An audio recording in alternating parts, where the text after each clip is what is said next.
Beautiful people. Welcome back to my YouTube channel. Hi, my name is Sylvia and I'm a fifth year medical student. As you've already seen by today's video, I'm going to be answering some questions about medical school. Actually, it's going to be a mix. My experience in medical school, fifth year in medical school in particular, skincare, and some fun facts about myself.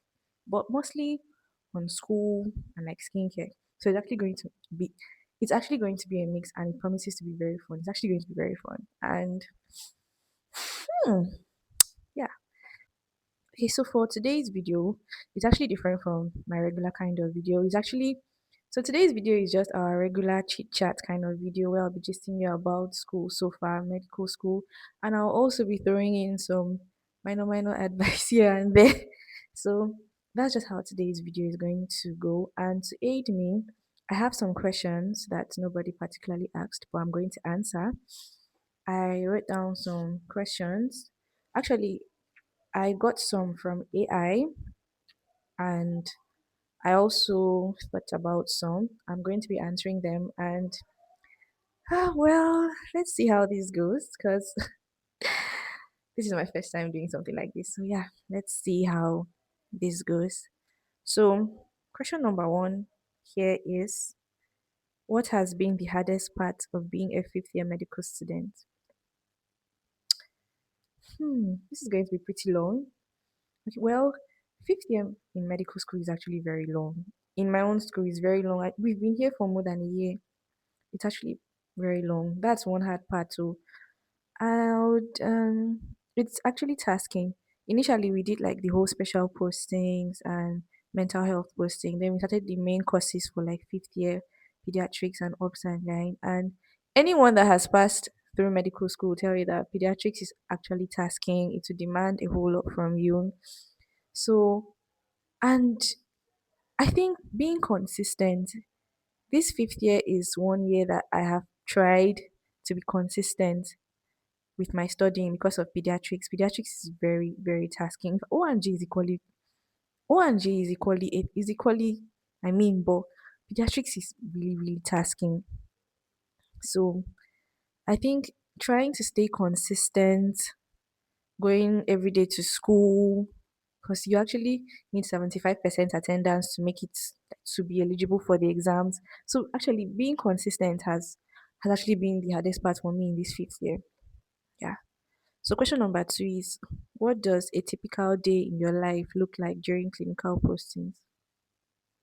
How am I supposed to answer that? So I don't know. I just go to school, participate, learn. Um so I would say I wake up, I do my morning routine, which involves a lot, including my fitness. I don't know, I go to school. How am I supposed to answer that? And so for pediatrics, right? You are when we were doing junior posting, you'll be required to attend lectures from like 8 to I think 10. Then from there you go for postings till 12. Then come back for lectures till I can't remember till whenever lectures end for that day, and you still have to go for call. So and yes, you need a certain like you have to go for call because you need 75% attendance in everything, ward rounds, call, daily attendance to actually be eligible for the exam. So that's how a day in my life looks like. I don't know right now. That's actually how a day in my life looks like right now. So what rotation surprised you the most and why? So what rotation surprised me the most? I would say mental health posting. So there was a lot of bad PR about mental health. So it didn't turn out the way I thought it was going to. I mean, because of the bad PR, I actually enjoyed it. So that was one posting that surprised me. I there was more happened, but yeah, that was one rotation that surprised me.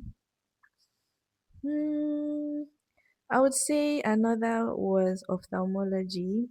I like the fact that they have work-life balance. Like It was also surprising. It wasn't like the what I used to see in other. Okay, so question number four is: have you ever questioned your decision to study medicine? To be very sincere, I really haven't. Like, though I say it, but that's funny, right?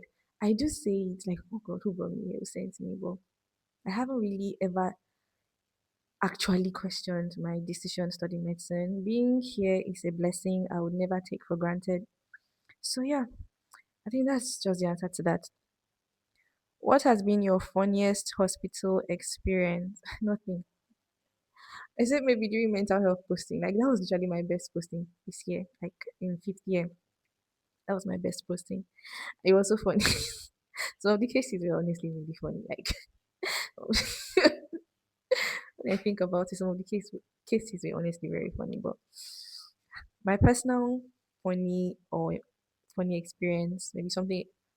No, I can't really think of anything. But what has been your most embarrassing experience? Well, medical school. I feel like eventually the embarrassment, you just develop thick skin. So probably when I'm asked a question and I don't know the answer, that would be it, which rarely happens. Sha. So which specialty are you currently interested in? It's obvious. Derma, like it's obvious it's derma, like it's derma, please, it's derma. It's derma, it's dermatology. I feel like if I don't become a dermatologist, I'm not sure I'll be happy with my life. Like, I'm not sure I'll wake up to go to work happy. Yeah, that's it. So, currently it's derma, but I have other options as well. I mean, if not dermatology, I'm actually considering cardiology or even ophthalmology. I don't know. So for me, I love dermatology, though I know that it's not just skincare. There are other things to it. There are other parts to it. It's equally tasking because it's under internal medicine.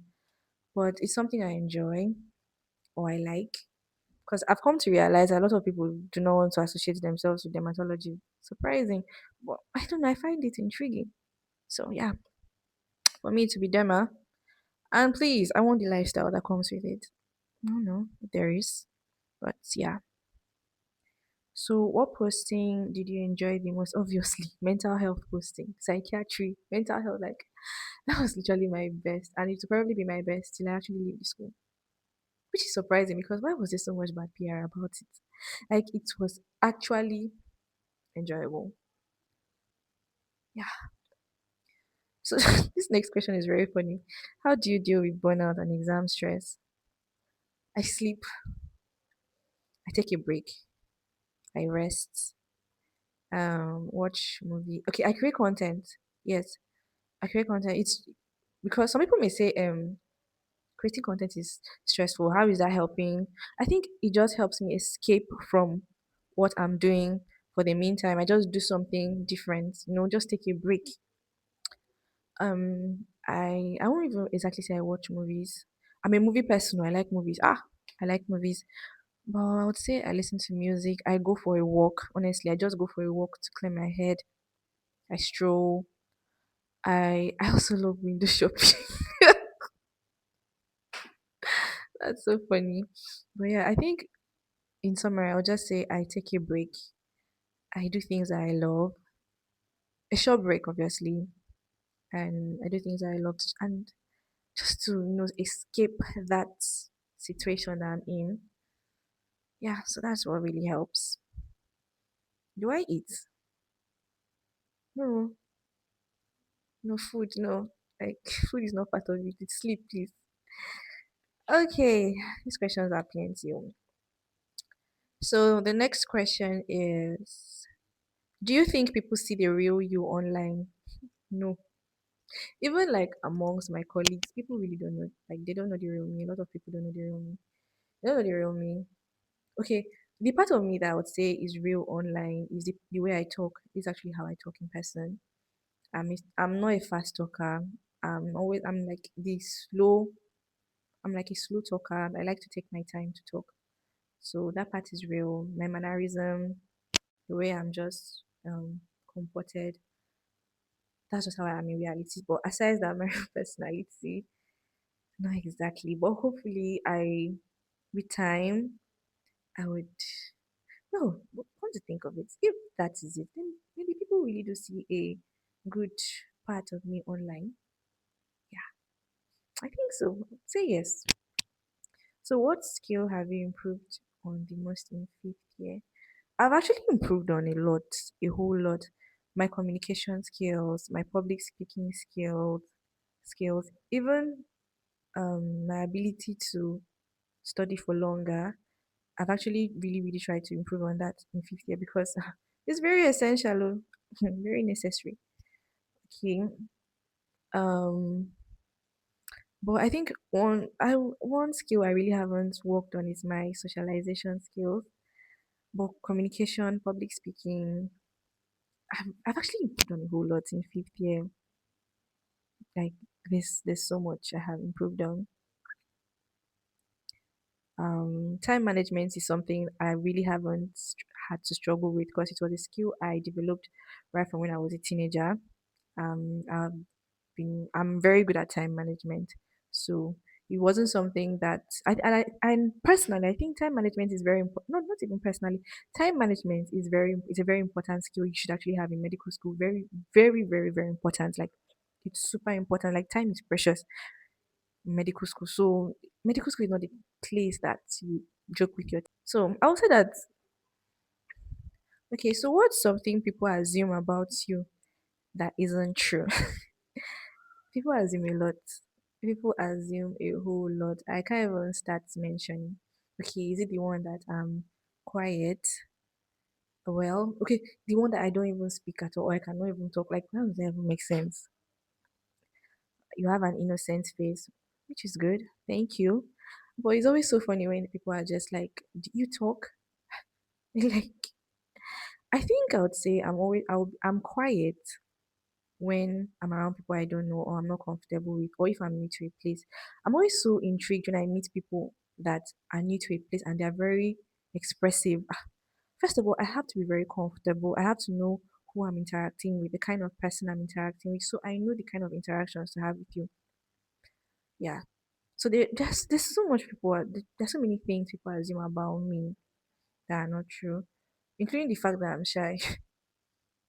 The funny part is I'm always shy to have one-on-one conversations, but I promise you there's no stage I can't climb. There's no stage I cannot climb. There's no crowd I cannot address. Me. Call me anywhere. I'll be there. I'll address any crowd. Talk anywhere. O2 Arena. I will speak. So that's just it. That's just it. That's just it. That's just it. What else do people what else do people assume about me that I would say is not true? Mm, okay, for one, I think I'm actually a quiet person. Okay, I don't even know if I should say I'm quiet or I'm reserved, but one of them, I think I'm reserved. I'm not exactly a quiet person. I talk a lot. Like if I'm in a place where I'm comfortable and maybe I am interested in that conversation, I'll join in. I'll obviously talk and I'll try to, you know, talk. Like I'll talk. If that's even a thing. So yeah. Um what else? What else? What else do people assume about me? There's a whole lot. There's a whole lot, but those are the ones I can remember. So the next question is, are you an introvert or an extrovert? I don't know. I really don't know. I'm not even in between. But even if I'm in between, I'm leaning towards the introvert part. Like I'm not an extrovert. Definitely not an extrovert because in as much as I like to engage in intellectual conversations, I also like to you know, share what I think or about a particular topic. I like to share my own opinion. I don't think I'm very outgoing like that. Like sometimes most times I just want to be in my space. Like I just want to be in my room listening to music on my bed alone. But when it's time for me to actually, go out there, talk to people, I do it very well, funny enough, especially if I'm comfortable with you. So I don't know where I'm in. I won't exactly say I'm an introvert, I won't say I'm an extrovert. Maybe there's an in between. I'm somewhere there, but I would say I lean more towards the introverted side. What's the best compliment you have ever received? Hmm. This one I have it in mind. It was when I was a child.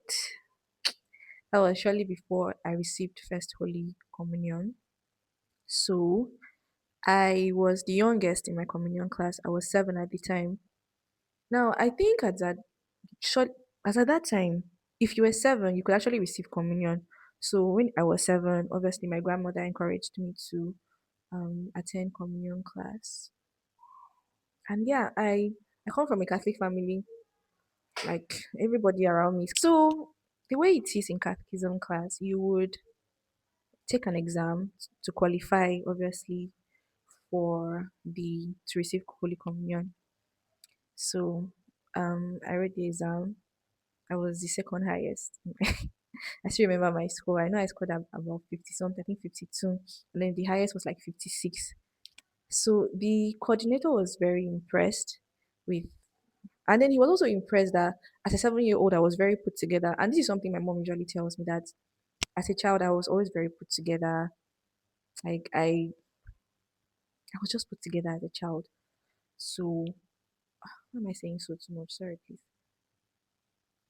When it was 2 nights before me the communion. It was on a Friday, and I was to receive First Holy Communion on Sunday.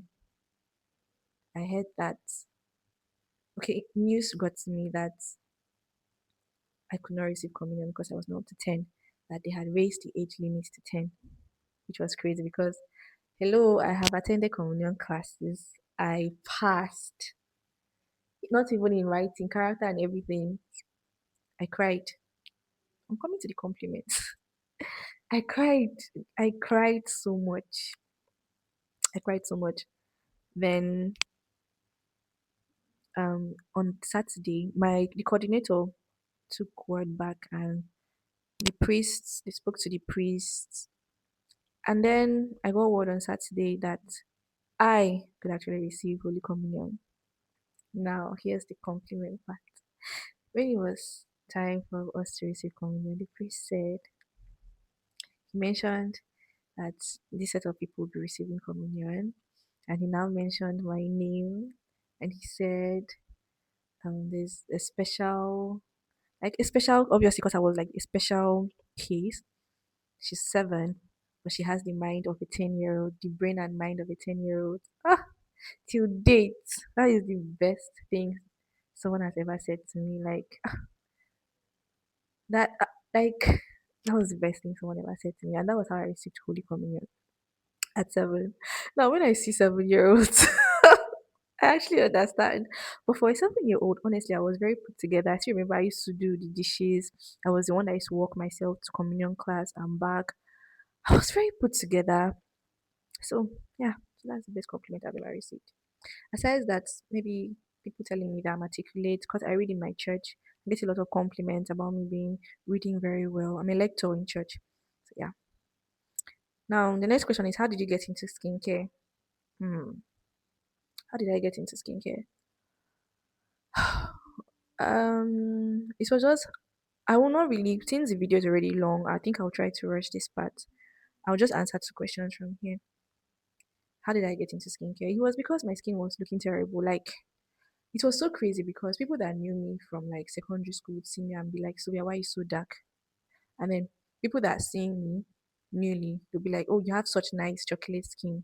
I'm not chocolate skin. I'm not fair. And I just know that I'm somewhere in between. I'm not even brown skin. Okay, I'm brown. Well, I'm a lighter shade of brown skin. Yeah. So it was crazy. And I started looking for remedies, to help. I started watching videos. That was as at like 2020, 2021. I started doing a lot of research.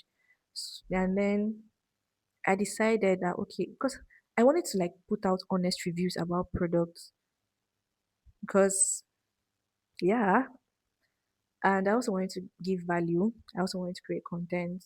So I was like, okay, why not just do this skincare since you're already on your skincare journey? Share what you're learning. So that was it. What skincare product can you not live without? I can, what forbid, I can live without anything, but I would say one skincare product I really love now is my 11% niacinamide serum. Yeah. So because I don't want this video to be too long, I actually had fun answering all these questions. Thank you so much for sticking around and watching this video up until this point. And I really do hope you enjoy watching this video just like I enjoyed creating it. And well, I'm actually wrapping up fifth year now. Finally, it's a wrap. We're wrapping up, and I hope to see you guys very, very soon. But until then,